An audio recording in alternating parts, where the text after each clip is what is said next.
YouTube, what is good? Well, we're back at it, and this week we got a tutorial for you where we take you from beginning till end from a shoot we had outside in the Blossom. So let's roll that intro and let's dive straight into the tutorial.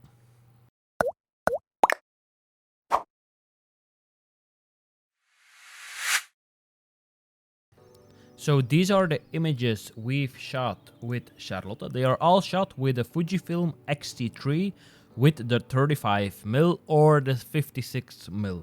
Now I like to use my lenses wide open, so that means that this image is shot at 1.4 and these images are shot at 1.2. So that's something to keep in mind. Because with the Fuji you have focus points all over the display or in the display, so you are able to put the focus points everywhere on the image. Now for this tutorial let's see which one I will be retouching. I will be retouching this one. So yeah, so let's open up Photoshop. So first we do raw conversion in Capture One. Let's see if we can mingle a bit with white balance and stuff. I want to make it a little bit more yellowish. Reduce the highlights a tiny bit, lift up the shadows a bit, and that's it. So when I enable exposure warning, we can see that they're still a little bit blown out, so I will be reducing the whites. There we go, that's fine. Only this little part will be a little bit blown out, but that's something we can keep adjusting later on. So I'm gonna export this image out, and I will be exporting this image out in a, let's show you. I will export it in a PSD, color space Adobe RGB, 16-bit and 100% size. So when I do process, it opens up Photoshop. I have already opened it, so it's just a matter of waiting until they're here. There we are. Gonna move this down here. And now first things first, one of the first steps I do is remove the things that bug me. So I'm gonna be duplicating this layer by hitting Ctrl J or just dragging it down to this little plus icon. So let's duplicate it. Let's take a normal healing brush. So we go for the how is it called? The spot healing brush tool. So the one that does it automatically. And I'm just gonna paint over the little pimples that are here. So I'm just gonna keep on doing that. And I'm gonna adjust the size to the size of the pimple. It's a process that goes really quickly. And since there's not a lot of skin visible, there's not a lot of work to it. I'm gonna leave bird marks as they are, because yeah, that's what makes Charlotte Charlotte. I'm just gonna try to reduce these little hairs a little bit. Oh, something funky is going on. Let's undo. There we go.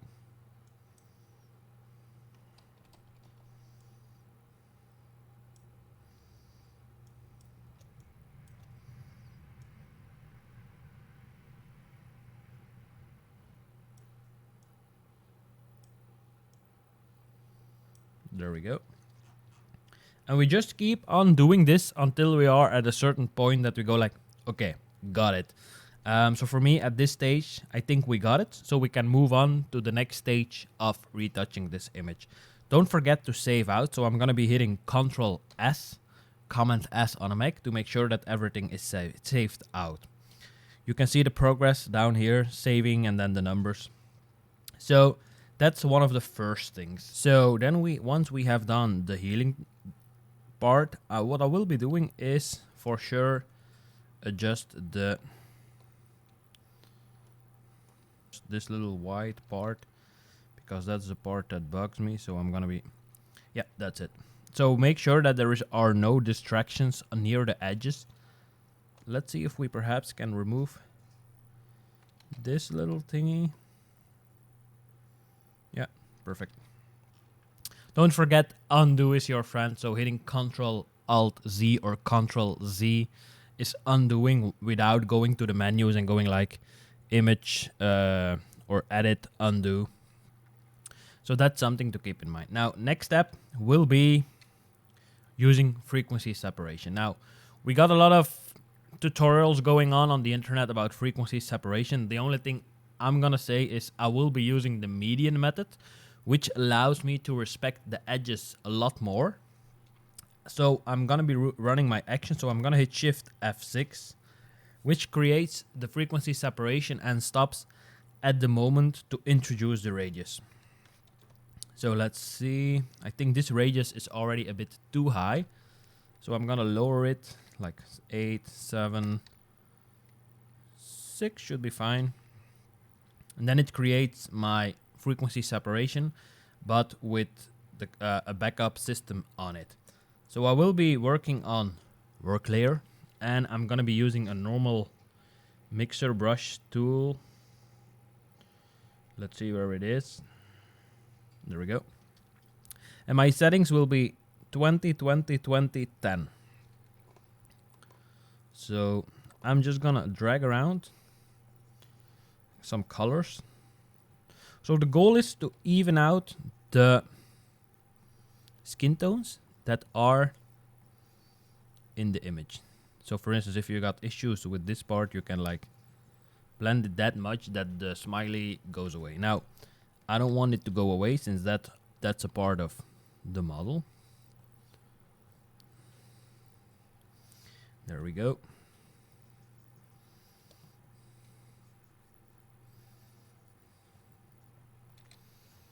You can rotate your screen by holding down the R key. That enables you to rotate your screen temporarily, which makes it easier to paint. Now, I'm using an XP Pen tablet, the XP Pen 24 Pro, which is a display tablet, so I can retouch on my own screen. But yeah, it's just what you prefer to work with. In the beginning, you heard me working with a mouse. You hear the clicks, but that's because there was some issues with the tablet. Now it's fixed again. And issues as in, I got way too many USB devices connected to my system in order to have them all work at the same time. So that's it for now. So when we go before and after, by just hitting this little eye, you can see that not a lot has changed, but that's a good thing. Next step in this entire process will be dodging and burning. So I'm gonna close down this group from frequency separation, and I'm gonna create dodging and burning layers. Now, I'm gonna create a curves. I'm gonna drag the middle point up a little bit, not too much. So keep in mind, not too much. I'm gonna drag it up. I'm gonna invert this layer, and I'm gonna call this layer lighten or dodge. And then I'm gonna do the same. I'm gonna create a second curves adjustment layer, and this one I'm gonna drag down a bit, something like that. I'm gonna call this one darken burn. And now when we paint with a white brush on lighten, let's see if we take a normal brush. There we go. So if I paint white, you can see that I'm making things brighter. If I paint on the darken layer with white, you can see I'm making everything darker. Now I'm gonna undo these, fill the layer mask back with black. So when we paint with white on those two black layer masks, we will make the effect visible. So when we want to make things brighter on lighten, we paint with white, but we do the same as well on the darken layer.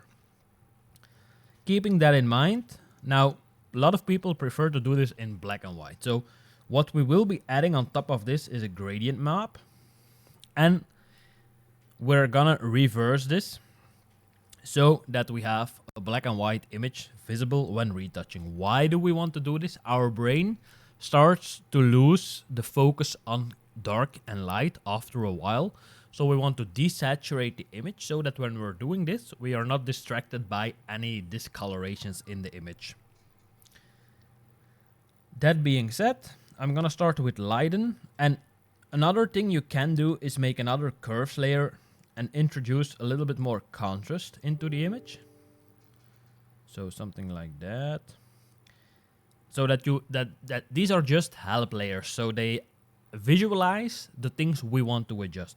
Now, if I go to the lighten part, I'm gonna take my brush, make it really small, and make sure that I got a brush with a flow of 3%. 1, 3, 4, something around that. That's a matter of what you prefer. And make sure that you have a soft brush. Now, I got my own brushes, and I'm gonna take the Dodge and Burn brush, soft 3%. I'm gonna reset my colors on the left, so on this side. I'm gonna reset my colors by hitting the letter D on my keyboard, and with X I can switch between white and black. So when I paint white,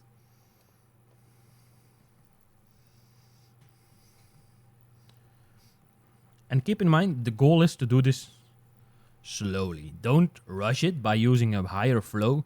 We have to gradually build up this effect. Don't start doing it like that. Make sure to keep it zoomed out a bit to keep that overview, unless you're doing a beauty shot.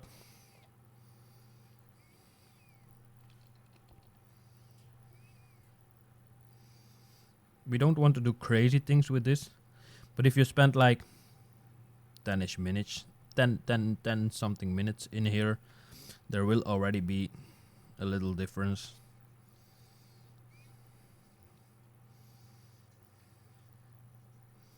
It's just smoothing out the transitions between light and dark.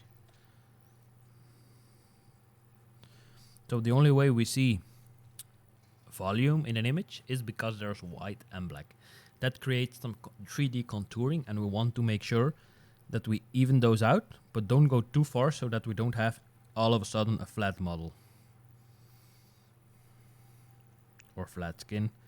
Now, this technique can be used on anything, like for instance, if I want to reduce this crease in the jumpsuit, I can just paint over it. Now, this is normally one of the things you can also do in the frequency separation, but again, that's something personal, where in which stage you want to be doing this.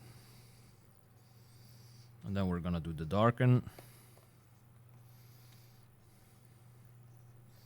So we create more volume by emphasizing some edges. Like for instance here, we want to paint the hair a little bit darker to create a little bit of depth definition between the hair and the model. Not the model, but between, like for instance, I see here, I want to like reduce these. And then one of the other things you can do is emphasize the makeup a bit. So make the makeup a little bit darker. Also this little hairline. Enhance these shadows on this side. There we go. So it's applicable on the entire image. It's not just like, and switch between lighten and darken. It's not just one area you can use this.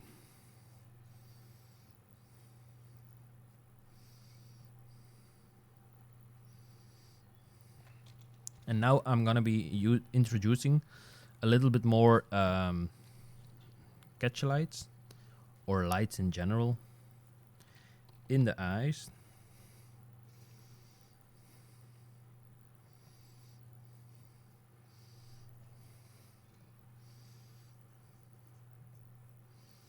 So there we go. And at this stage, when we do before and after, let me group them. You see the difference? Just by doing this a few minutes, not too long, you can create that difference in an image. So these two can go. And now when we enable this, you can totally tell that there's more detail in the image. Now, one of the other things which are important in an image is color toning. So once this step is done, what I will be doing is doing first some liquify on the image. So I'm gonna merge everything together by hitting Control Shift Alt E, or on a Mac, Command Shift Alt E. So this layer will be liquify, and this layer will be DB from dodging and burning. I'm gonna hit the liquify, so you can do filter, liquify. I just used the shortcut, which is Control Shift X. And on this image, we're not gonna do too much or too crazy things. We just want to slightly adjust a few things. There we go.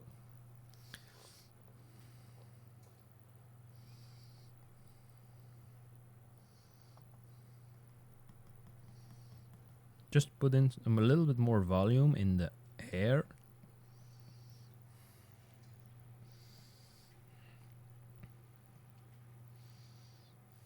Let's see, before, after. So nothing too crazy. And that's it. I'm gonna confirm this. Okay. There we go. So just a small tech in, tech out. And then now it's time for coloring. Now, coloring can be done in a million different ways in Photoshop.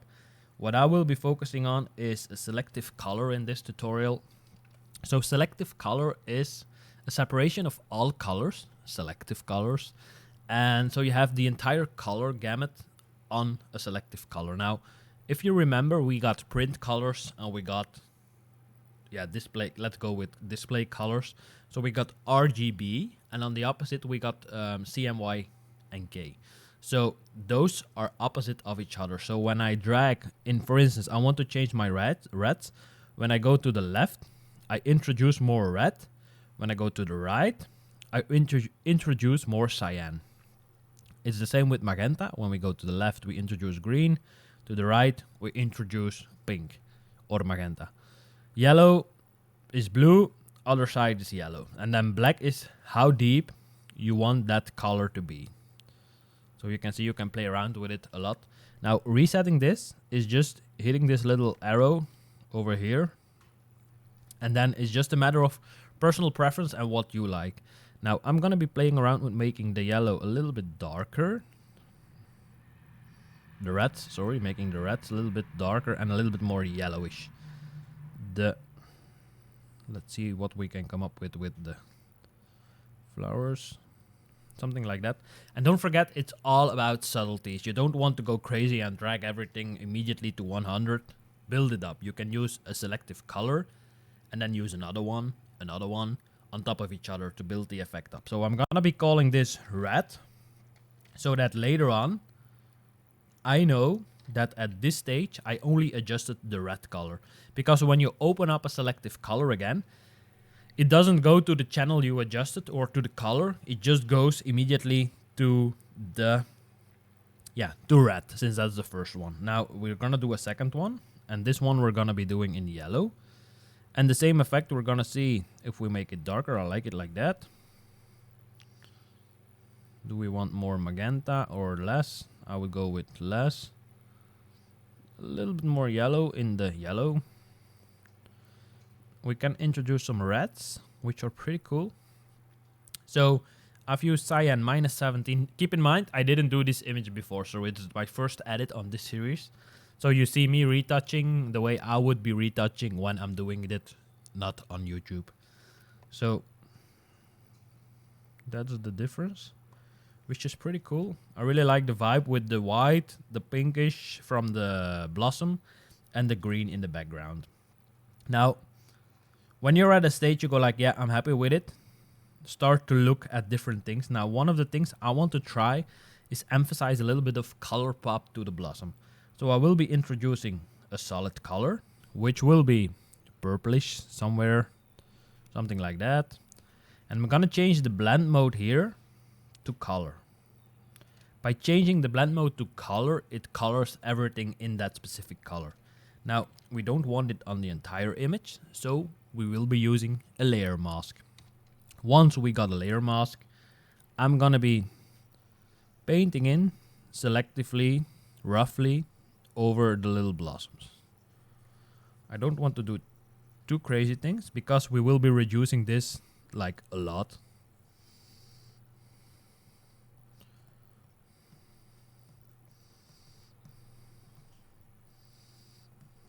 So we're just randomly throwing some color down. There we go. So as you can tell, this looks like not good. So one of the key things you can do is use a blend if method. So you double click on the color fill, you drag the underlying layer to the side you want to be using like that. And then you want to blend it. Now blending it is holding down the Alt key, and then it splits up this slider, which lets you feather out the selection you got. Something like that. Something like that. And then we're gonna reduce the opacity a bit, somewhere around there. So it's all about subtleties. I'm gonna reduce it even more to like 20-ish. Yeah, 20 is cool. Now, this would be a final image for me. I'm happy with it, but because it's a tutorial, I'm gonna be emphasizing a little bit more on the dodging and burning. So remember, we did dodging and burning at this stage. Now, we did the liquefy, which is a merge layer, so everything you adjust below has to be adjusted or masked out on that layer. So on top of liquefy, I'm gonna use a new layer, and I will be filling it with, let's see where it is, fill. I'm gonna be filling it with 50% gray, hit OK, change the blend mode to soft light. And now, if we remember, if we paint white, we will be making things brighter. If we paint black, we will be making things darker. Now, this is another method to use dodging and burning on just one layer. The difference is with this, you don't have that much of a control later on when you have color distortions going on, but that's for a later tutorial. So first things first, let's like emphasize a little bit the shadows on the legs. Keep in mind, if it's too much now, we can always reduce it. Now we're gonna go back to here. And you see me pushing, you don't see me, but I'm hitting the X on my keyboard to change between white and black. There we go. And do watch out when you're using this that you don't overuse it, because we as photographers have the tendency to overdo things.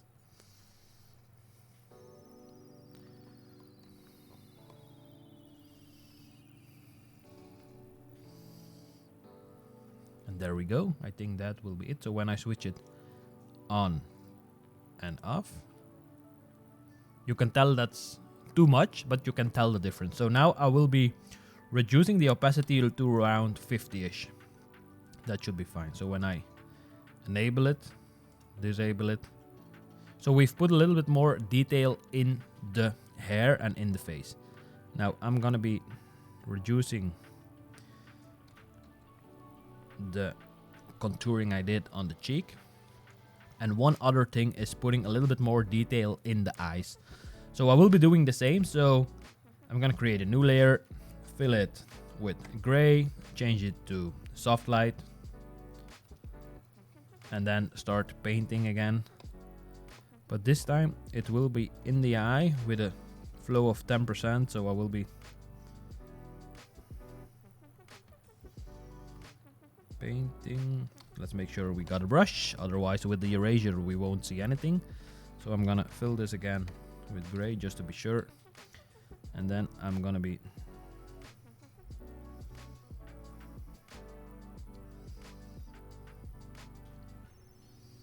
painting in some. It's way too heavy, I know that. But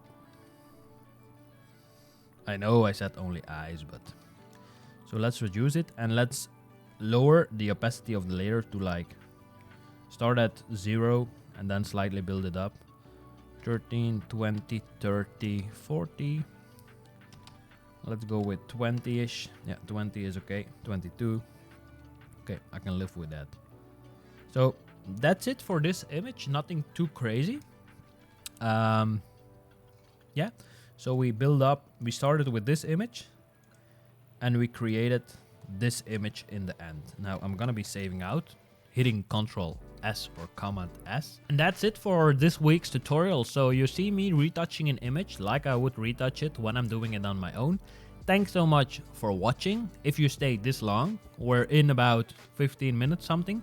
So you can see it's not that much of a time it takes to retouch this, but build it up slowly. Don't start rushing it by using a bigger flow, using more extreme colors.